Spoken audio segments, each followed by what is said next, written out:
Ya pemirsa, kita awali gebrakan tim ekonomi Kabinet Merah Putih dari konferensi pers Senin kemarin. Menteri Koordinator Perekonomian Erlangga Hartarto didampingi Menteri Keuangan Purbaya Sadewa mengumumkan stimulus belasan triliun rupiah untuk mendorong konsumsi dan pertumbuhan ekonomi. Nama stimulus ini adalah stimulus 8 plus 4 plus 5. Ya pemirsa, inilah stimulus 8 plus 4 plus 5. Yang pertama, program magang sarjana mendapatkan uang saku setara UMP sekitar 2 hingga 5 juta rupiah selama 6 bulan. Tahap pertama 20.000 orang sarjana. Anggarannya setiap tahun 198 miliar rupiah. Yang kedua adalah perluasan pajak penghasilan atau PPh pasal 21 ditanggung pemerintah atau DTP untuk 552.000 pekerja sektor pariwisata hingga Desember 2025, nilainya 120 miliar rupiah tahun ini dan 480 miliar rupiah tahun depan.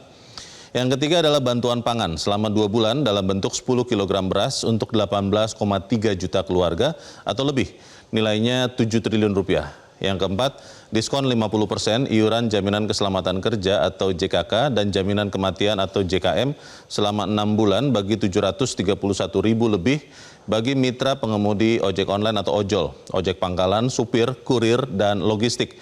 Total nilainya 36 miliar rupiah. Yang kelima, program manfaat layanan tambahan atau MLT perumahan BPJS Ketenagakerjaan berupa subsidi bunga kredit tempat tinggal dengan suku bunga maksimum BI rate plus 3%. Disiapkan 150 miliar rupiah untuk 1.050 rumah. Yang keenam, program padat karya tunai atau cash for work di Kementerian Perhubungan dan Kementerian Pekerjaan Umum hingga Desember 2025 untuk lebih dari 609.000 orang senilai 5,3 triliun rupiah.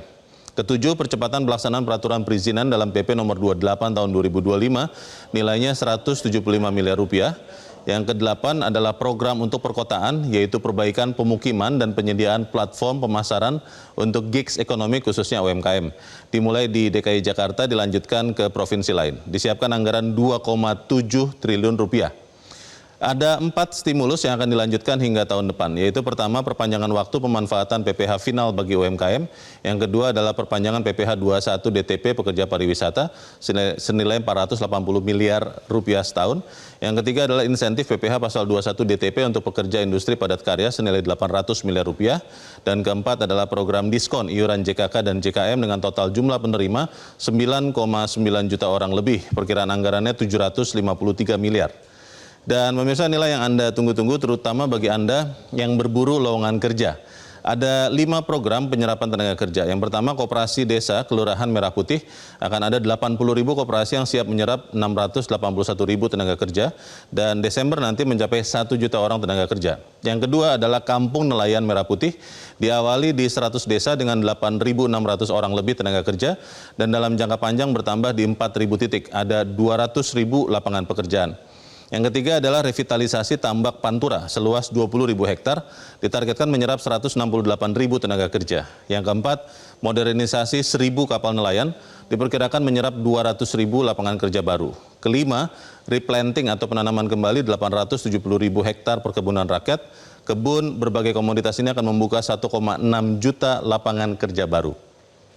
Stimulus 8 plus 4 plus 5 ini melengkapi rencana Menteri Keuangan Purbaya Sadewa pekan lalu, yaitu mengalirkan dana 200 triliun rupiah ke perbankan, kemudian mengusulkan pembentukan tim pemantau penyerapan anggaran, dan mengusulkan menambahkan anggaran transfer ke daerah atau TKD.